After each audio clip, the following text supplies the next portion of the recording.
My name is Danielle Rivers. I'm 36 years old, a mother, a financial consultant, and a woman who once believed that family, no matter how broken, always had a way back to each other. I have two beautiful kids, Noah, who's 9, and Lily, 6. They are my world. I've built a steady career, a stable life, and I've spent years trying to maintain peace in a family that never really made room for me. But I never imagined that one day my own parents would look at me and my children like we were strangers. They kicked us out of the family Thanksgiving dinner like we were uninvited guests, and it happened in the very house where I grew up. The invitation came from my younger brother, Ryan, 33. For weeks he begged me to come. It's going to be different this time. Everyone misses you. The kids should see their cousins. I hesitated. Holidays with my family have always left me feeling like an outsider, but some part of me wanted to believe maybe this year would be different. So I dressed up, put on my favorite navy dress, got Noah and Lily in their Sunday best. I brought a bottle of red wine for Dad and a bouquet of yellow daffodils for Mom, her favorite once upon a time. I tried. I really tried, but the second we walked through that door, I felt it. The cold. The table was set like a magazine spread, fine china, polished silver, name cards. Everyone had a place, except us. No seats, no plates, not even a glance of acknowledgement. My mom busied herself adjusting the turkey. My dad crossed his arms and said coldly, "Why'd you bring the kids? No one invited you." And in that moment, it hit me. We were never part of their picture. If you've ever been made to feel like an outsider in your own family, you're not alone. Tap like and subscribe, because the story I'm about to tell isn't just about betrayal. It's about reclaiming your worth and walking away from the people who never truly saw you. I stood there, frozen. Noah shuffled uncomfortably next to me. Lily clung to the back of my leg, her small fingers tightening around my dress as if trying to hide from the tension choking the room. I wanted to scream, to flip the table, to ask them how they could be so cruel. But instead, I smiled. Not out of joy, but because something inside me finally snapped free. "So, let me get this straight," I said, voice calm but sharp like broken glass. "Melissa's kids get name cards. Melissa gets the seat of honor. And me? I'm barely acknowledged. I get told to come back later like some food delivery driver?" My mother glanced at me, uncomfortable now. My father didn't flinch. Melissa looked smug, like she had just won something. That's when I knew. They didn't need me anymore, and they wanted to make sure I knew it. So I gave them what they wanted. "Well, this is good news then," I said, still smiling. "Since you clearly don't need me here, you won't need my help with the mortgage anymore either." Dead silence. For 3 years, I had been quietly sending my parents $850 a month to help cover their mortgage. When they fell behind on taxes, I covered it. When their roof caved in, I paid the insurance deductible. When their HVAC died last winter, I wrote the check. I did it without fanfare, without reminders. I did it because I thought that's what family did. But this wasn't family. My father blinked. My mother looked like she'd just seen a ghost. Melissa sat up straighter. "Wait, what mortgage?" I turned to her and shrugged. "Oh, you didn't know? I've been covering their mortgage. But don't worry, sis. You can take it over now. That promotion you keep bragging about should cover it." The room went from cold to glacial. My father's face flushed. My mother gasped. Melissa stammered. I felt light. For the first time in years, I felt like I could breathe. I looked down at my children and said softly, "Come on, babies, we're not wanted here." And we walked out, heads held high, dignity intact, no more pretending, no more saving people who wouldn't even set a place for my children at the table. That day, I didn't just walk away from a dinner. I walked away from decades of manipulation, and I took back my power. The drive home was quiet. Lily eventually fell asleep in her car seat, her tiny thumb in her mouth like she used to do as a baby. Noah stared out the window, his brows furrowed, his young mind no doubt trying to make sense of what just happened. I could still hear my father's words echoing in my head. "Why'd you bring the kids?" "No one invited you." I gripped the steering wheel tighter. My hands were shaking, but not from sadness. This time, it was clarity. For the first time in years, I could finally see everything for what it was. They never saw me as family. They saw me as a resource, an account to pull from when things got tight, a safety net they never once thanked. Later that night, I told my husband, Nathan, everything, every detail. He listened quietly at first, then leaned back, jaw clenched. "You've been paying their mortgage for 3 years," he said slowly, "and they kicked you and our kids out like stray dogs?" I nodded. He didn't say much after that, just pulled me close, kissed my forehead, and whispered, "You don't owe them a damn thing anymore." The next day, I called my bank and canceled the automatic transfers. Just like that. $850 a month reclaimed, for our kids, for our family, for us. But I knew the fallout was coming. It started with voicemails. My mother first, tight voice, trying to sound calm but already fraying at the edges. "Danielle, I think there's been a misunderstanding. Your father didn't mean what he said. We were just surprised to see you." Then came the guilt-tripping. "After all we've done for you, this is how you repay us?" And finally, the panic. Melissa called me the following week. I almost didn't answer, but curiosity got the better of me. "Danielle, what's going on? Mom and Dad are losing it. They said something about mortgage payments?" I almost laughed. "Oh, so now they tell you?" I said. "You didn't know I've been covering their mortgage for the past 3 years?" She was silent. "Wait, you? I thought they—" "No. You thought they were financially fine while throwing me under the bus every holiday. Turns out I was the one holding the roof over their heads, literally." I could hear her breathing shift on the other end. A new tone now. Uneasy, small. "But why didn't you ever say anything?" "Because I never wanted credit. I just wanted respect. But clearly I wasn't going to get that. And now, the illusion had shattered. Melissa, the favorite child, the one who never questioned the pedestal she stood on, was finally beginning to see the cracks in her throne. And my parents, they'd been exposed, not just as careless, but as dependent, manipulative, and unwilling to face the truth. I didn't raise my voice, I didn't curse, but I did something far more powerful. I stopped playing the role they assigned me, and suddenly, their entire foundation began to crumble. A week passed. I didn't reach out. I didn't answer any more calls. And for the first time in a long time, the silence felt peaceful, not guilty. I spent my mornings taking Noah to baseball practice, helping Lily build her Lego castle, and working with my clients without the weight of secret burdens on my shoulders.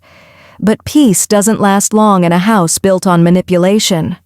One rainy Tuesday evening, just as I was folding laundry, I heard a knock at the door.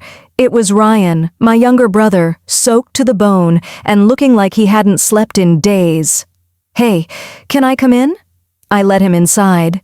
He sat at the kitchen table, ran his hands through his wet hair, and didn't say anything for a long moment. Then he sighed. Melissa lost her job. I raised an eyebrow, not exactly surprised. Didn't she just get that VP promotion she couldn't shut up about? He nodded, rubbing his temples. "Yeah, they fired her. Yesterday. She's in deep trouble, Danielle. Really deep." He went on to explain everything, how Melissa had exaggerated her qualifications to get the promotion, how she got involved with her boss, someone she thought she was dating, and how that same boss was now being investigated for embezzlement. "Turns out," Ryan muttered, "he was funneling money through fake vendor accounts. Melissa signed off on the expenses as VP. And now, the company's treating her like an accomplice." I blinked. I knew she always wanted status. But this? So what now? There could be charges. Jail time. She's freaking out, crying nonstop. She maxed out her credit cards, put a deposit on a new BMW, started kitchen renovations, all before getting her first paycheck. Classic Melissa. Ryan looked at me, eyes tired. Mom and Dad are panicking. They thought she'd be the one to help with the mortgage after you cut them off. Now. The bank called. They're behind again. They don't know what to do. I felt that familiar twinge in my chest. Not guilt, just awareness. The way an old scar tightens before a storm. Let me guess, I said. They're hoping I'll clean it all up? Ryan didn't respond. He didn't have to. I leaned back in my chair and exhaled. No, he blinked. You're really not going to help? They kicked my children out of their house on Thanksgiving Day, Ryan. They made it crystal clear we weren't part of the family. So no, I'm not their backup plan, not anymore. The truth is, Melissa's downfall wasn't my crisis to fix. She built her tower on lies, and now that it was crumbling, I had no intention of running into the rubble to save her. 3 nights later, my phone would, and it was nearly 1 a.m. I had one arm draped around Nathan, the other resting on the baby monitor. The kids were fast asleep down the hall, but the buzzing on my nightstand kept pulling me back from the edge of sleep. Mom. Again, and again, and again. I didn't pick up. Not after what happened. Not after she called me an outsider in front of my children. Then came the text from Ryan. Pick up, Dad's having chest pains. Ads. I was out of bed in seconds. I called him back immediately. He's pale, Ryan said, his voice strained. Sweating, can barely breathe. Mom tried calling Melissa first, but she's not answering. She's been drinking heavily since getting fired. I closed my eyes for a second, fighting the conflicting wave inside me. Despite everything, he was still my father. I'm on my way. 20 minutes later, I arrived at the house I once called home. It looked smaller somehow. Dimmer. Dad was slumped in his favorite recliner, flushed and trembling. Mom was pacing, mascara streaked down her cheeks, completely frantic. Thank God you're here, she cried, grabbing my arm. He can't breathe properly, Danielle. I don't know what to do. I stared at her. Her hair was a mess. She was barefoot. She looked human. Did you call 911? She blinked like the thought hadn't occurred to her. That told me everything. You called me before you called for help. I didn't know who else to call. Number. She didn't call for help. She called me to fix it, just like always. The paramedics arrived moments later. They ran tests, hooked Dad up to monitors, took his vitals. Not a heart attack, one of them said, but his blood pressure's dangerously high, 190/110. He's at risk for a stroke. We're taking him in. Mom clutched my sleeve. Please, drive with us. I can't do this alone. I looked her dead in the eye. Why? A week ago, you couldn't even look at my children. You told us we didn't belong here, so why me now? She choked back tears. We're behind on the mortgage. The bank called. We need help. And there it was. The real reason. No. Just that. One word. Her fingers tightened around my arm. Danielle, please. We could lose the house. You already lost something more important. Your daughter. I turned and walked out. Not with anger, not even with sadness. With peace. For the first time in my life, I wasn't their fixer. I wasn't their bank. I was free. The next morning felt strange. I made pancakes while Lily danced barefoot in the kitchen. Noah read sports stats at the table, and Nathan sipped coffee beside me, one hand resting on my back. The sun poured through the windows. It should have been an ordinary morning, but to me, it felt like a rebirth. For the first time in years, I wasn't carrying the weight of my parents' financial burdens. There were no hidden bank transfers, no late-night emergency calls, just my family, my home, my peace. That peace didn't last long. By noon, Ryan texted again. Dad's being discharged, he's on medication, needs rest. But things are bad, Danielle, really bad. I called him back after putting Lily down for a nap. How bad are we talking? They got a foreclosure notice this morning, he said quietly. Mom's talking about taking out a payday loan. I winced. As a financial consultant, I've seen what payday loans do. They're a trap, a spiral of debt that people rarely escape from. She can't be serious. She's desperate, Ryan sighed, and Dad won't stop pacing. They're both unraveling. Melissa's still not speaking to them. She's too busy drowning herself in wine and denial. I sat down, fingers pressed to my temple. Look, I said, voice calm. Here's my professional advice, not as their daughter, but as someone who actually knows what she's doing. Call the bank, ask for a hardship extension, then sell the damn house. It's too big for them anyway. I've told them that for years, Ryan muttered. They never listened. Not your problem, I said. Not mine either. There was silence on the line. Then Ryan exhaled. You're right, I hate watching them spiral like this. So did I replied, for over a decade, and they didn't care, not until the money stopped. I hung up and turned off my phone. That evening, I sat with Nathan on the couch while the kids watched The Incredibles on the floor. His hand found mine. You okay? He asked. Yeah, I said, staring at the glowing screen. For the first time in forever, I think I actually am. I didn't feel guilty. Not when the next voicemail from Mom was laced with desperation. Not when Melissa started texting begging me to fix this, because the truth was, I had fixed it. Just not for them, for me. They had built a kingdom on favoritism and quiet manipulation. I had spent years reinforcing it with silence and sacrifice. But the moment I stepped away, it all crumbled, and for once, I didn't reach for the broom. It didn't take long before Melissa showed up, unannounced, uninvited, and completely unraveling. I opened the door to find her standing there in oversized sunglasses, her hair unwashed, makeup smeared beneath the lenses. She looked nothing like the polished version of herself from Thanksgiving Day.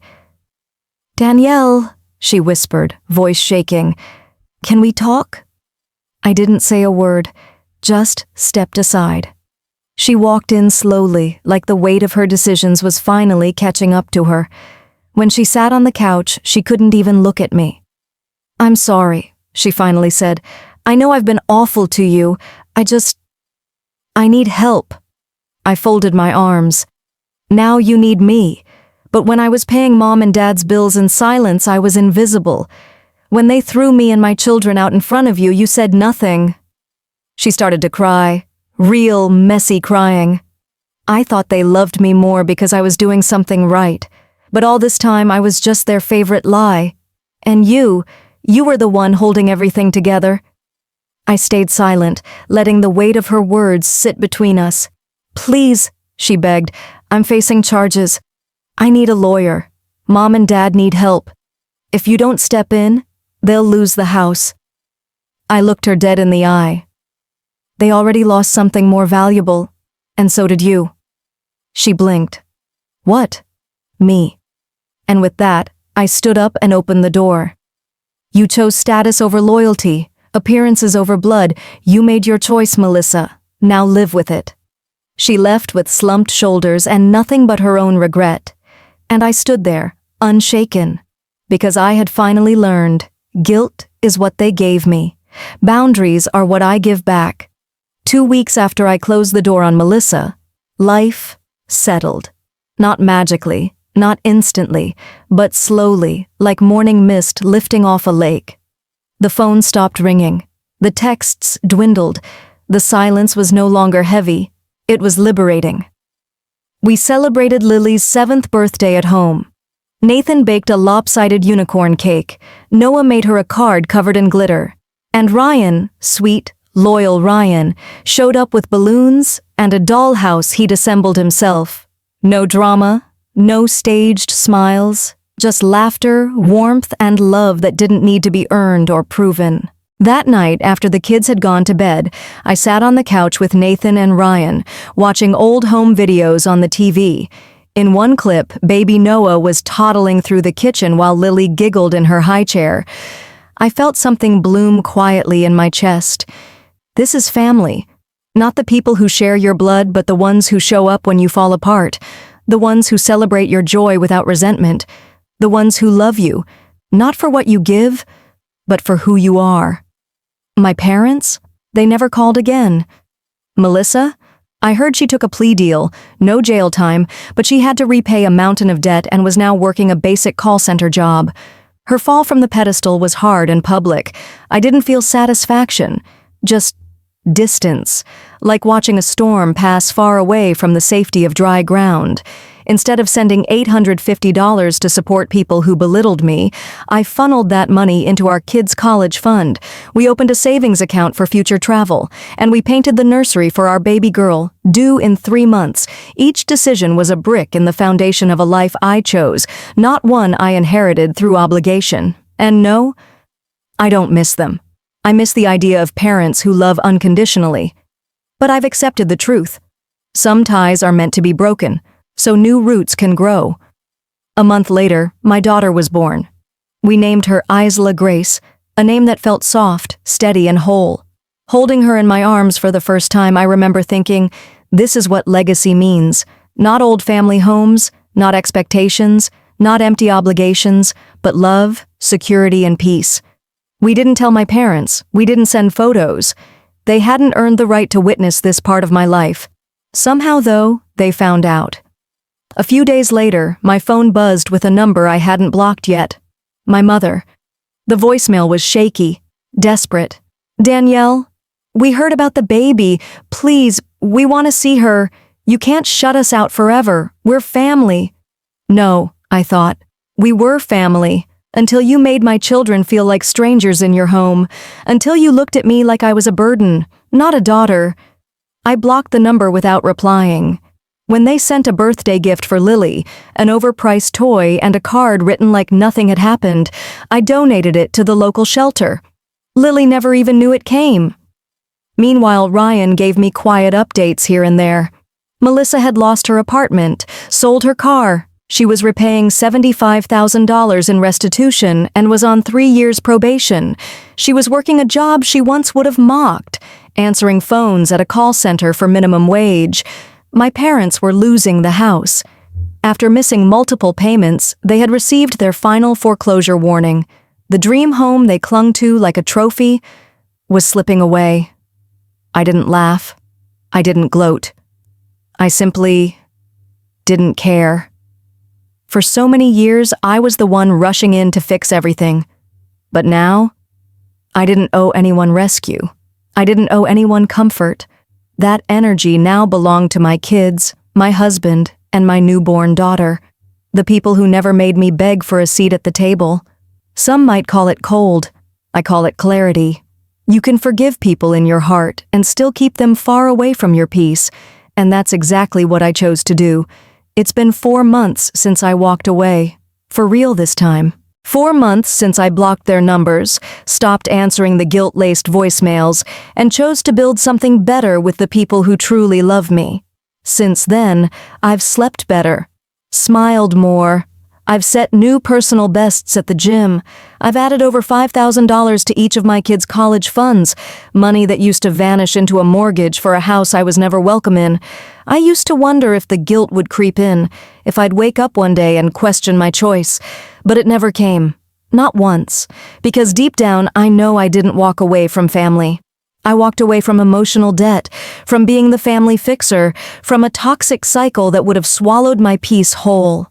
I used to think that being the bigger person meant always stepping up, always giving, always absorbing the hurt and asking for nothing in return. But I've learned something far more powerful. Being the bigger person doesn't mean sacrificing yourself. It means knowing where your boundaries are and honoring them.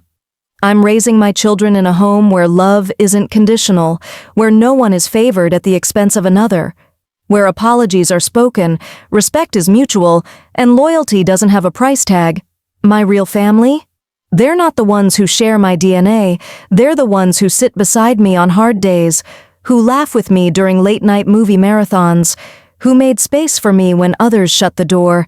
And to anyone out there who's felt like the forgotten one, the provider taken for granted, the one expected to fix everything while being excluded, I see you. I was you. And I promise you, you are allowed to let go.